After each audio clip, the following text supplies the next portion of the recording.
The room was empty, and he stepped inside. He walked around, but there was no one. Xiao, he let out a sigh of relief and muttered, "What was that all about just now? I have no idea." He turned on the lights in the room and then tried the doorknob from the inside. It turned easily, no problem at all. He wondered why it had been so difficult to open the door just moments ago. He took the key out from the outside, which came out smoothly, and put it in his pocket. He prepared to get a damp towel to wipe down the tables, chairs, and sofa, as these tasks usually fell to him whenever he arrived early. The towel was hanging in the restroom, so he walked to the restroom. The door was closed, and since the hotel's restroom door was made of frosted glass, it was impossible to see inside. The light inside was off, and with the frosted glass, it was pitch black and impossible to see anything. He reached for the doorknob, but it wouldn't turn. His heart skipped a beat.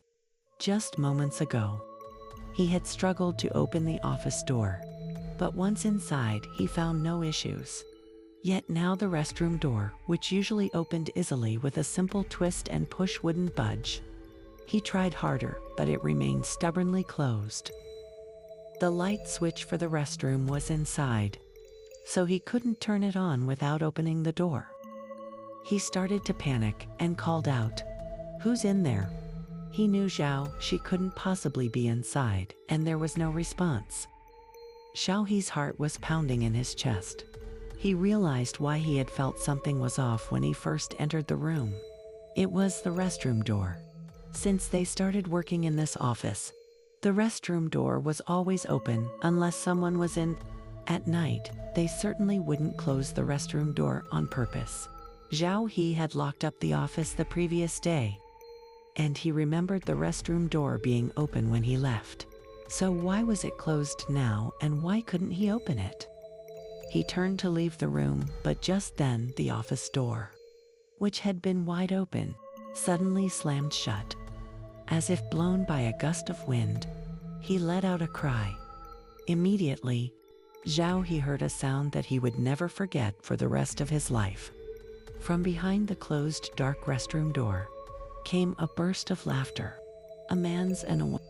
The sound was eerie, like an old recording with an echo, and it filled the small restroom space.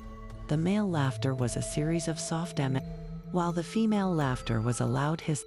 The two intermingled, creating a haunting, reverberating sound that lasted for several seconds. Xiao He stood in the room, frozen in fear. The office door had closed on its own, and now he was hearing this strange laughter from the dark restroom. His whole body felt electrified. His mind went blank, and he wanted to run, but his legs were numb and unresponsive. He stood there, rooted to the spot, clutching the doorknob. The laughter stopped abruptly, and then the restroom door opened a crack. He was still holding the doorknob, but he hadn't exerted any force. The door had opened on its own. His instincts kicked in, and he instinctively averted his gaze from the door. He didn't dare look to see what was behind it. He shifted his focus elsewhere, but his ears couldn't block out the sound. He distinctly remembered that as soon as the door opened a crack, there was another sound, like a large rat scurrying away, quick and light. It lasted less than a second and then vanished. All of these strange occurrences at the restroom door had taken less than 10 seconds. Xiao He stood there, petrified, his fear so intense that the hair on the back of his neck stood on end. He cautiously opened the restroom door wider and quickly turned on the light inside. The restroom was empty, but in the instant he turned on the light, the shower in the restroom suddenly started gushing water. The flow was strong. Not the usual drip after a shower, but a steady stream. Xiao He couldn't believe his eyes. The shower was gushing water, but the switch was clearly off. The water splashed onto the floor with a rhythmic patter. Patter? He held his breath. Standing at the restroom door, watching in disbelief, there was no one in the restroom. And apart from the sound of the water, There was complete silence. It was as if the air had solidified. At that moment, Zhao, he couldn't take it anymore and turned to run. As he turned, he noticed that the office door was slightly ajar. He didn't have time to think about it. He just ran. He didn't even lock the office door. Just sprinted to the elevator and pressed the button frantically. When the elevator arrived, he rushed in and pressed the button for the first floor. As soon as he reached the lobby, he stumbled out of the elevator, his face pale. He collapsed onto the sofa in the hotel lobby, gasping for breath. He was terrified. He immediately took out his phone and called his boss, Zhao Shi, to tell him what had happened. "Why are you calling so early?" Zhao Shi answered, still groggy from sleep. "Didn't I say I'd come in late today?" Zhao He tried to explain what had happened. But Zhao Shi was impatient and hung up the phone. Zhao He then called his mother and told her everything that had happened in the office. After listening in silence for a moment, his mother said, "Today is the 8th day of the 7th lunar month, right? Isn't the Hungry Ghost Festival coming up soon?" She suggested, "Why don't you go to buy some Joss paper money? Find a spot and burn some. Apologize and say some kind words. There's no grudge or resentment, so they shouldn't bother you, right?" She also advised him, "Talk to the hotel's cleaning staff, bellhop or security guard. Someone who's been there a long time. Ask if anything has happened in the hotel."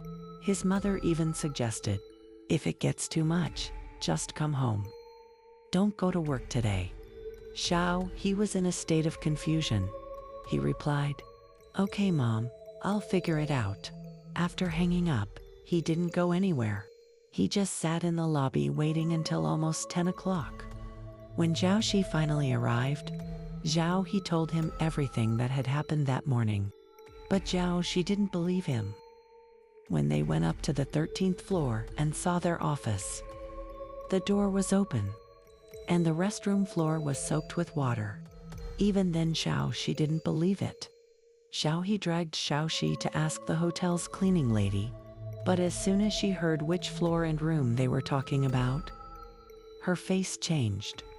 She clammed up and walked away without saying a word. They asked several people, but everyone seemed unwilling to talk.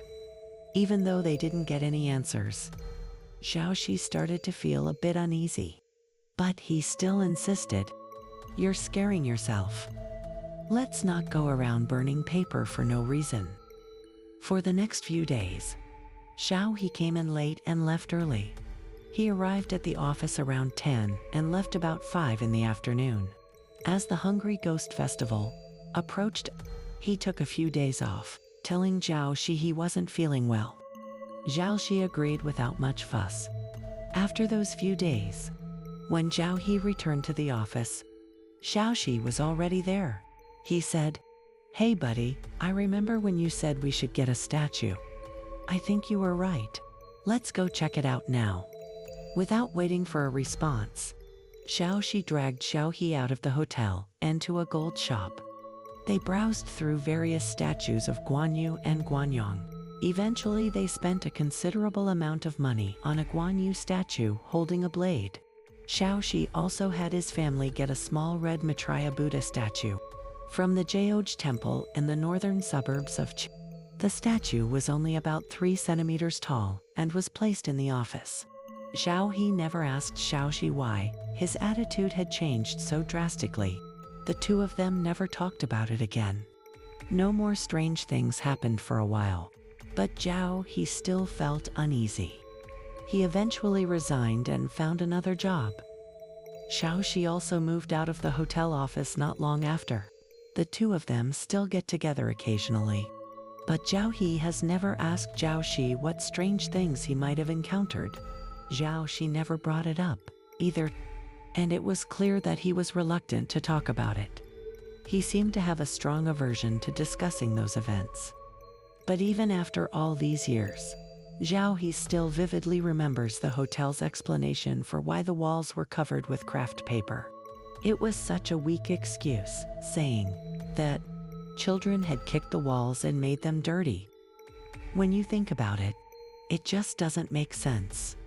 If kids made a few shoe prints on the wall, you could just clean it. Why go through the trouble of covering the entire wall with craft paper?